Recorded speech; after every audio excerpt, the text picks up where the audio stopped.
Hi, everyone. I'm Alexandra, one of the co-founders of Frich, one of the fastest growing Gen Z money communities in the US. And today we're kicking off our series where we talk to young people that redefine what success means.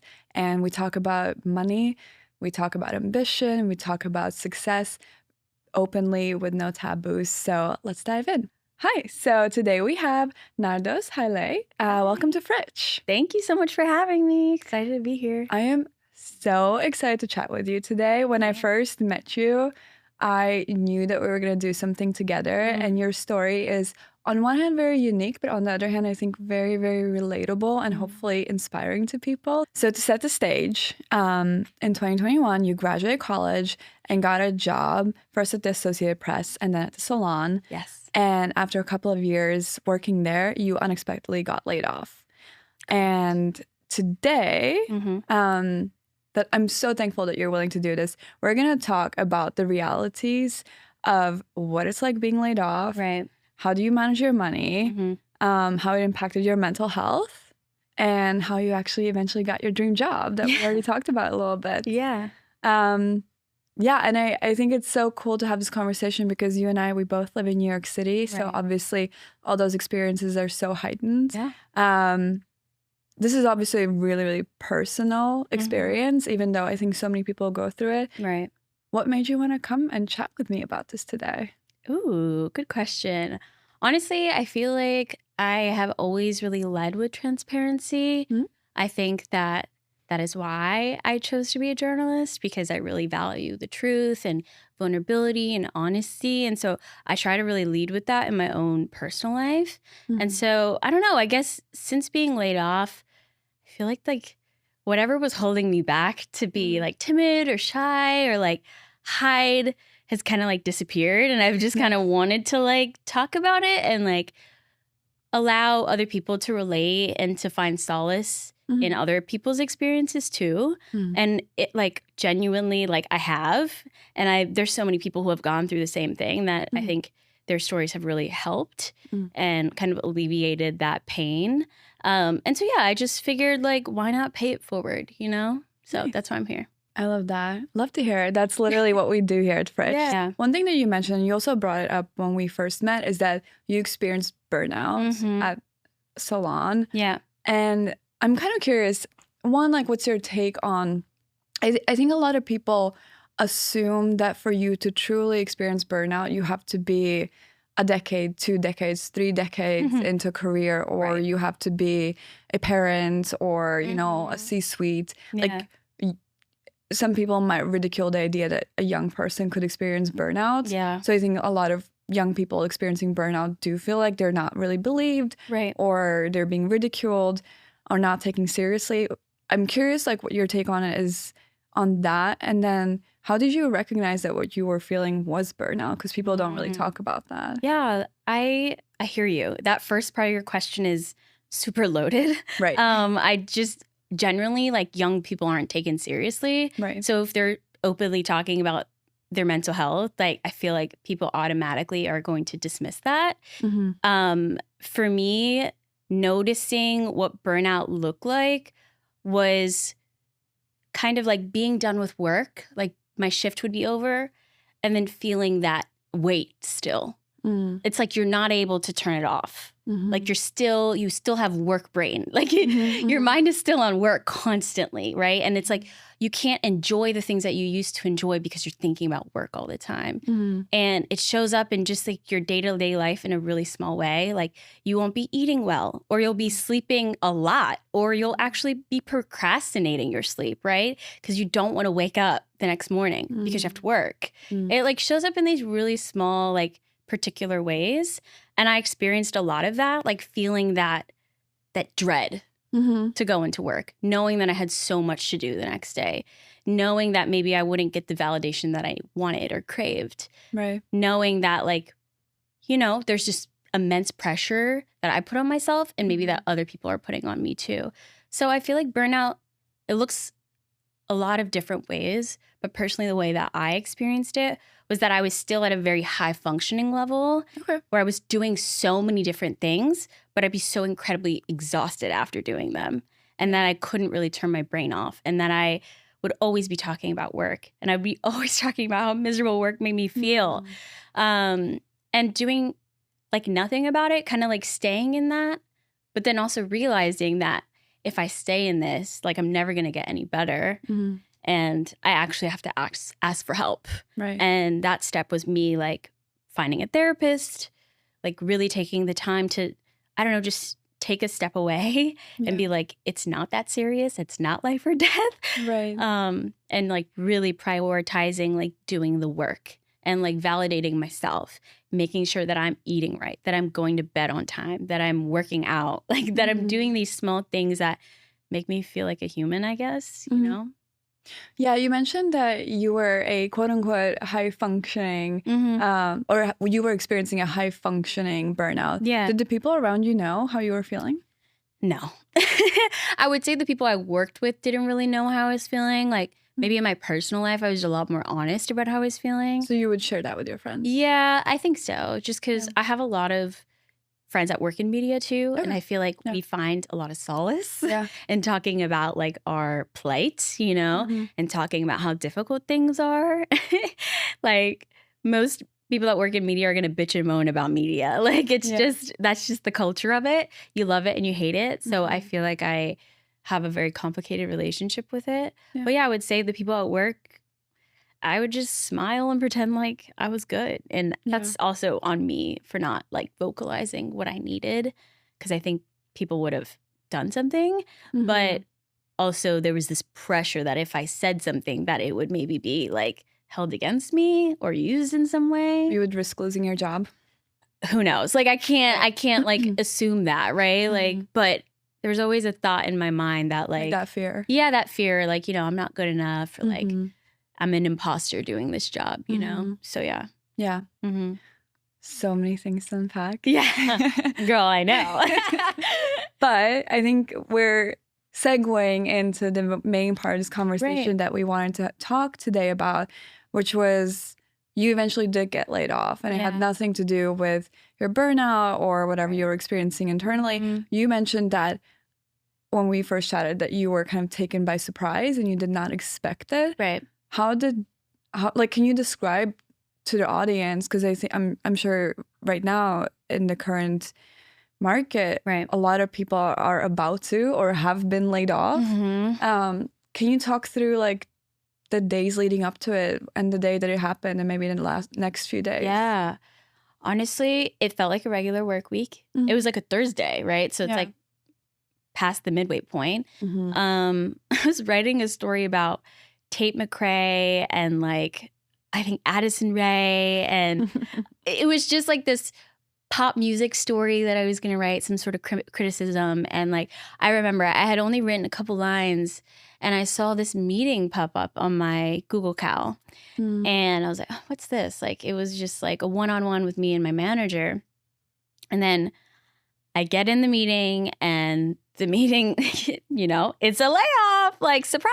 Oh gosh. How did they deliver the news? It was just like,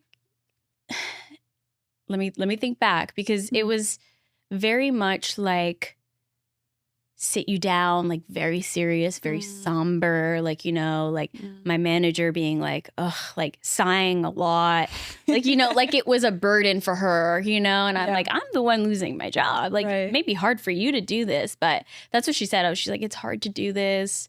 And yeah, I was like, okay. I think I laughed. Oh no. Because I think it's like my nervous, like instant reaction. You know how some people laugh at a funeral? Like, yeah, it's just like, you know, trying to like lift the pressure off a situation. Yeah, I was just like, what is going on? Like, frankly, what the fuck? Like, you know? And I just sat there like just totally stunned and awed that like a place that I had put so much work into and effort into was just, willing to let me go at the first sign of like some sort of instability in their company, right? Let's talk about money. Yeah, let's do it. So obviously, well, let's just make sure we're all on the same page. How long were you unemployed for? So I was, you know, I got laid off beginning of March, and I got hired at the beginning of October. So that is like 7 months. 7 months. Yeah. Yeah. Okay. So that's obviously quite a long time. Yeah. So I want to kind of dig through finances because I think, one, we can hopefully together lift some stigma on how, Of course. because this is a very, very normal thing that can happen to people, that they get laid off from their jobs, Right. they change jobs, things change in their lives. But how do you manage these kind of interim periods, and how do you just maybe have some compassion for yourself as well in the process? Absolutely. So when you got laid off, obviously you didn't really have any kind of heads up that it was going to happen. Like, you didn't have any inkling. There was nothing in like your maybe reviews that maybe you weren't like living up to expectations. Did you have any savings? No. Okay. Yeah. Just being very honest, I went on a trip to Mexico City maybe a month before. Oh no. And a couple months before that, I went to a trip. I was in London and Paris. Oh no. So I blown through everything, basically. And I had credit card debt, still do, frankly. Yeah, I was like, okay, these opportunities came, like these travel opportunities came my way. And I was like, I'm young. I have a full-time job. I need to just go. Like, I need to experience life and not be afraid that money is going to like loom over me. Then, I went to Mexico City in February, and then I got laid off in March. So yeah, I didn't really have that much money saved. I was literally like waiting until that severance check hit.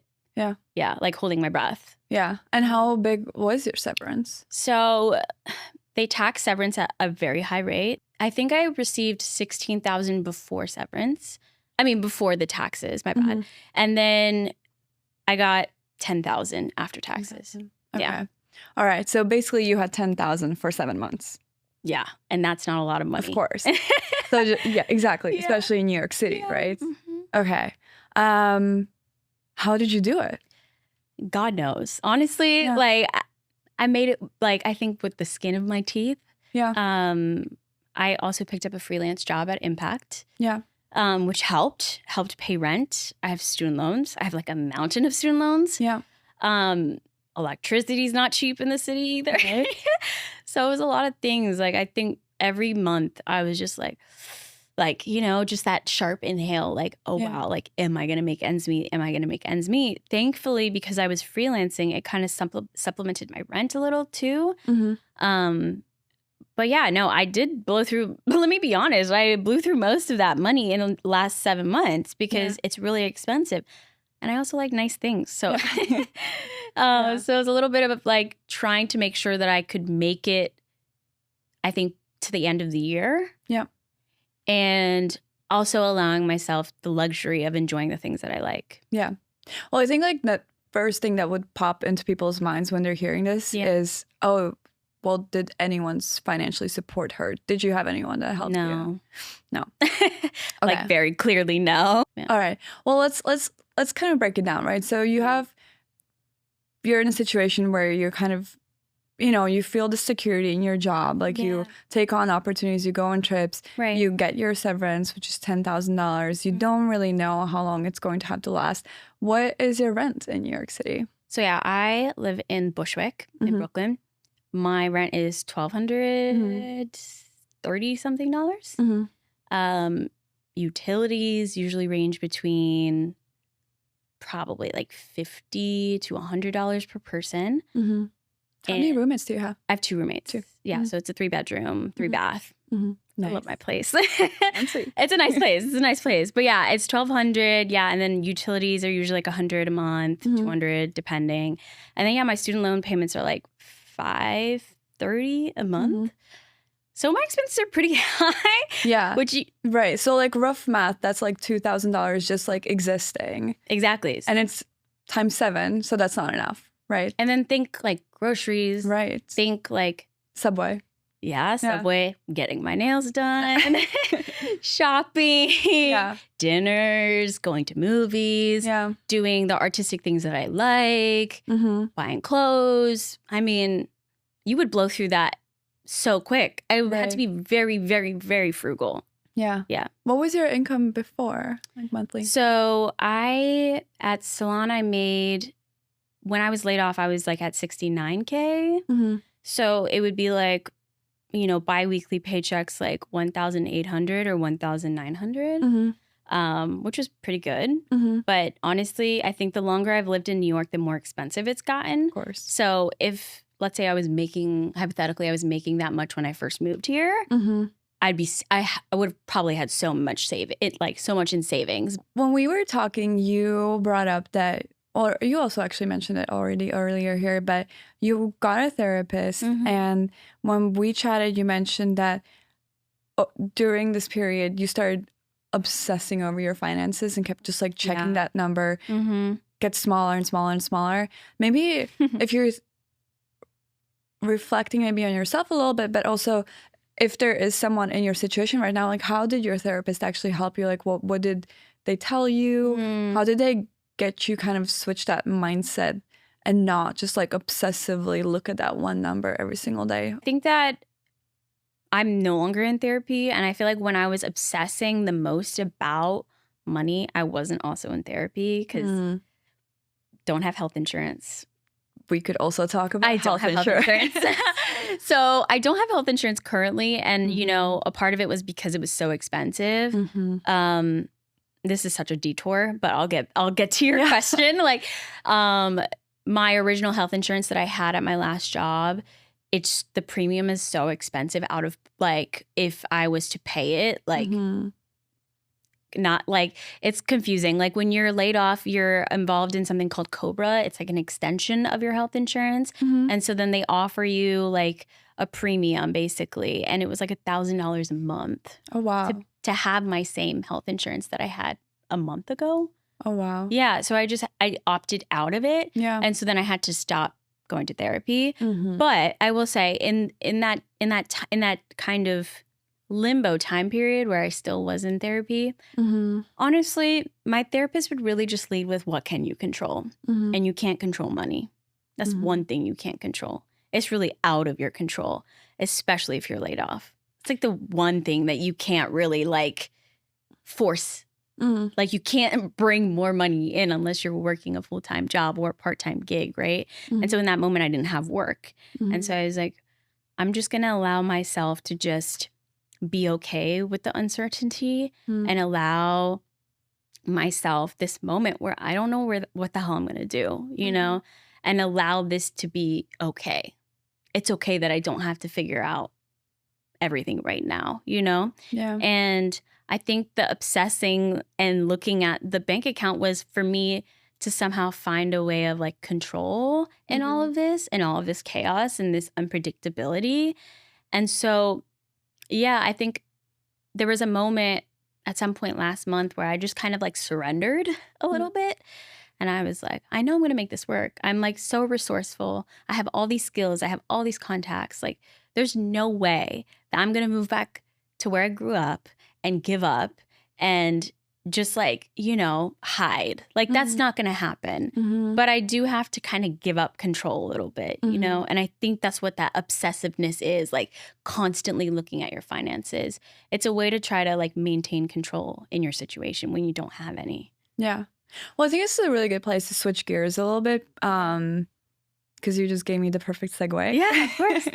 So obviously you now have your dream job. And I think the thing that caught my attention and my team's attention about you is that when you got laid off, you started your own blog and you posted this kind of like a manifesto almost, which is like, I got laid off, so screw them. I'm going to start my own thing, which obviously gave you a following, which gave you a chance to build up your freelance gigs, to supplement your income, to actually retake control. So I'm almost like, not that I have the qualifications to say that, but almost disagreeing a little bit with your therapist here, because I do think that you took control, right? Like you took control over how much money you can bring in. You weren't just sitting there waiting for a job to fall into your lap. Sure. You did go out there and prove that you can do the work. Yeah. So maybe we can talk a little bit about that process. Like, how did you make that decision? How did it work? I think a lot of people are just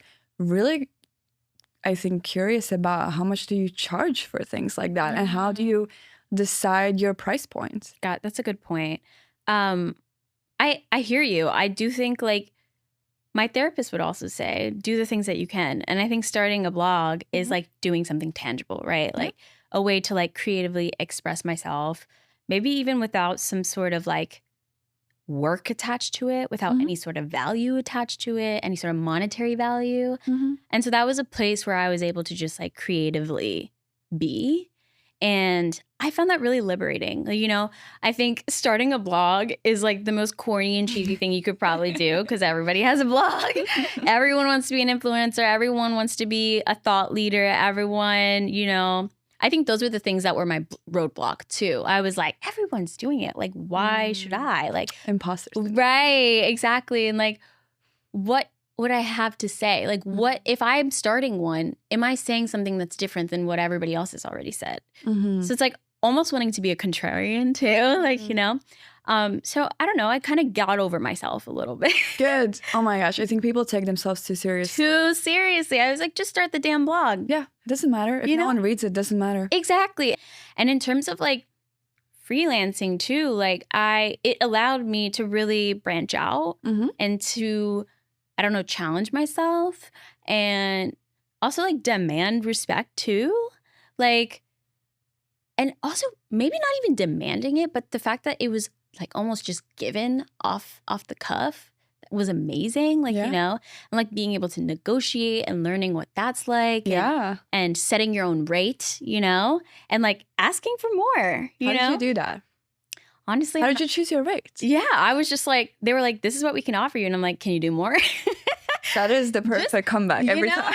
Like, can you do more? I mean, is there... What about double? You know, I'm always like, can you do more? Is there space to negotiate? I'm always just like asking. I'm always like raising the eyebrow. Because I'm like, at the end of the day, like, you'll think about it if you didn't ask. You'll be like, why didn't I just do that? You know?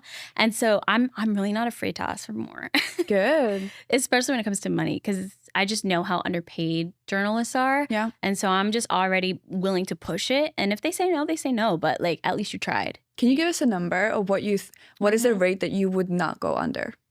So for impact, when I would do like longer form pieces, which is like a story that's like 500-ish words, I'd get paid like $225 per post, which is so good in comparison to like the market rate, which is like 10 cents per word at like any other publication, or 25 cents per word, like super low. You're getting paid between $100 and $200 to write 1,000 words. That's insane. Essentially. Yeah. And so impact paid well, and I'm very grateful for that.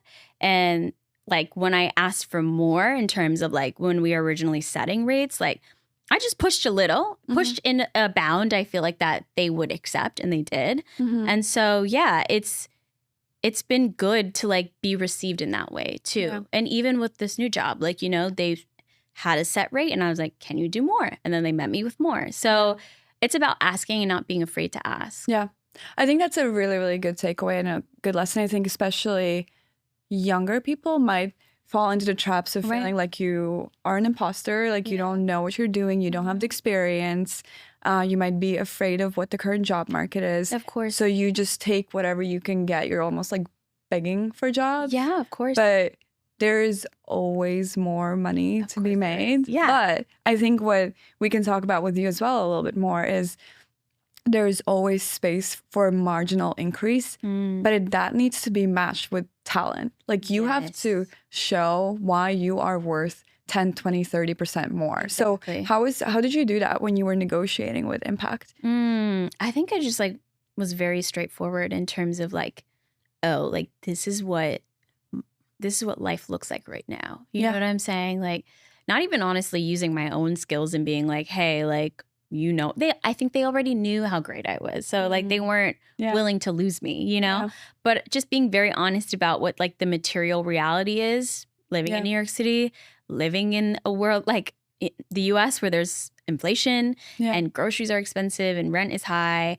And like, it's on them to like match that, you know what I'm saying? To like adjust salary to that. So yeah, that's, I feel like how I did it. I was just very honest about the world that we're living in. Yeah. Yeah, I love that. Congratulations again. Thank you.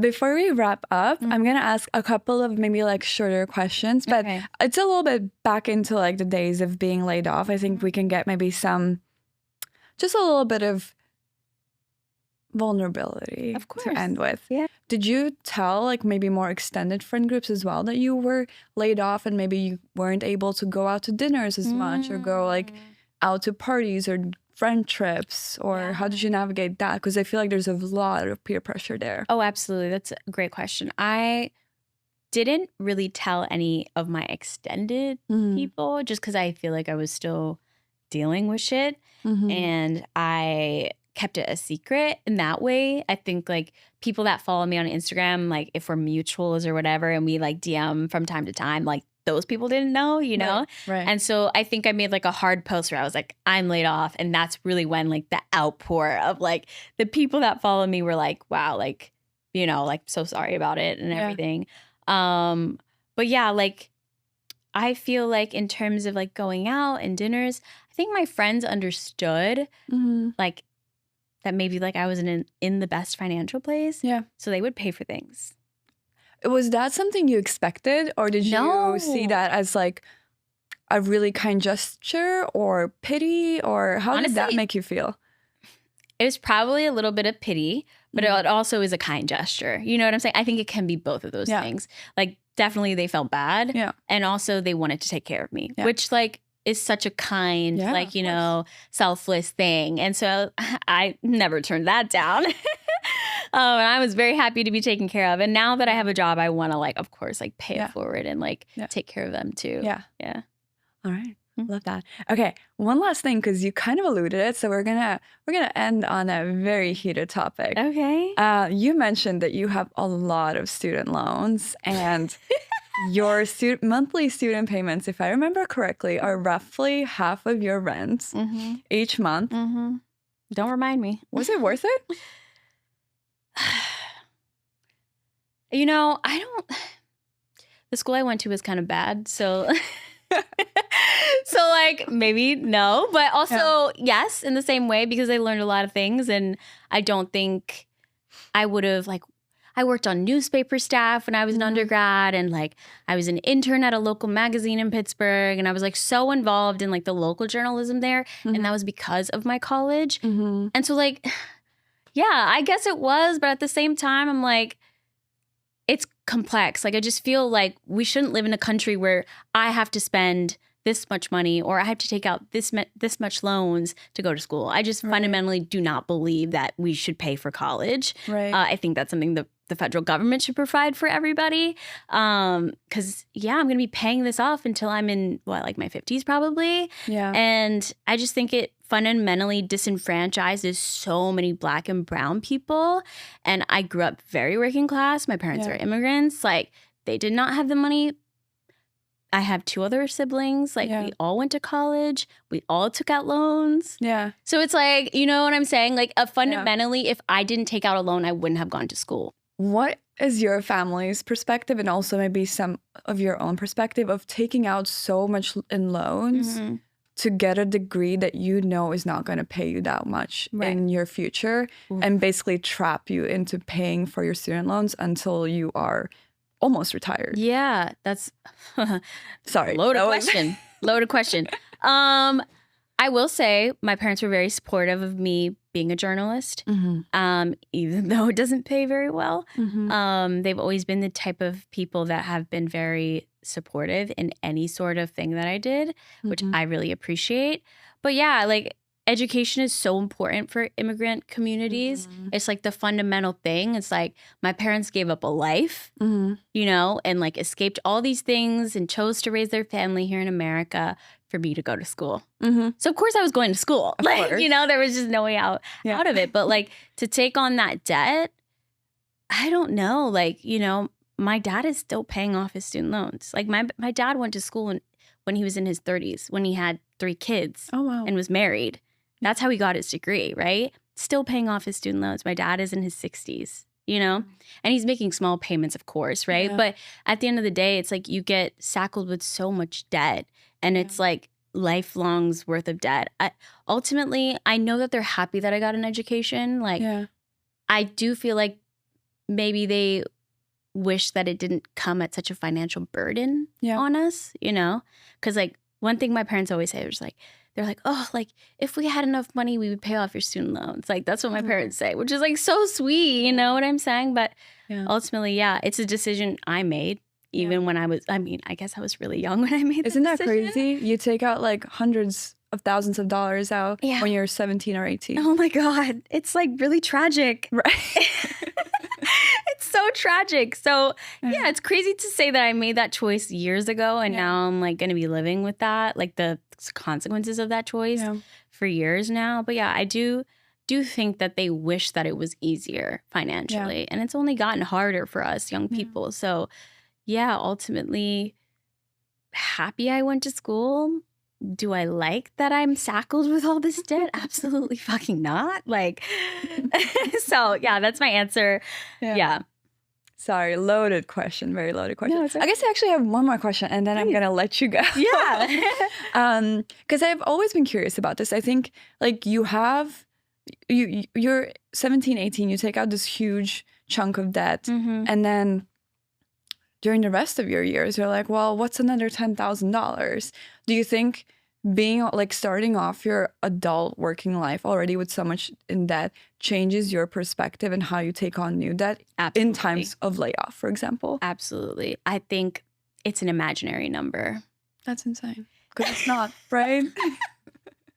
It's a real number. Yes, for sure. Absolutely. And I'm going to be paying it off to the day I die. But it also feels so far away too. Right. It's not like tangible, right? I make these payments. They're on like auto pay. Right. It like automatically comes out of my bank account. I don't even think about it anymore, right? Yeah. It's like this. It's like a ritual at this point. It's a routine. So it feels not real. And so like when I'm spending on my credit card, maybe I do get a little bit of anxiety, but I'm like, hey, it's not as bad as like, you know, the $50,000 I have to pay off, you know? Right. That's just the tea. That's just the real tea. Yeah. Well, on that note. Yeah. No, thank you so much for having this conversation. This was great. I had fun. Yeah? Yeah. Okay. I'm so thankful you were so vulnerable and honest and just so real about these things. Having this space for me to share. It was great. Yay. Yeah. All right. Thank you so much. Awesome.